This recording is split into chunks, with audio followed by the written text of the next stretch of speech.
German Baseball kann draußen sowie in der Sporthalle gespielt werden. Zur Organisation: 3 Gymnastikmatten A, B und C bilden ein Dreieck.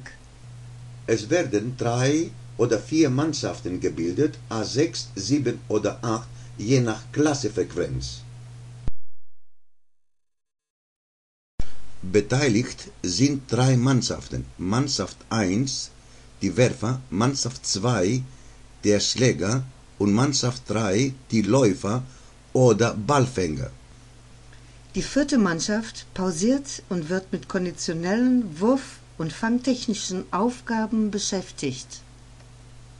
Es gilt, nach erfolgreichem Schlag und gefangenem Ball, dass der Schläger oder der Läufer als erster die Matte B erreicht. Die Matte B gilt als Tor zu Matte C. Erreicht der Schläger als erster die Matte B, erhält er 1 Punkt oder 10 Punkte, so er die Matte C nonstop erreichen kann.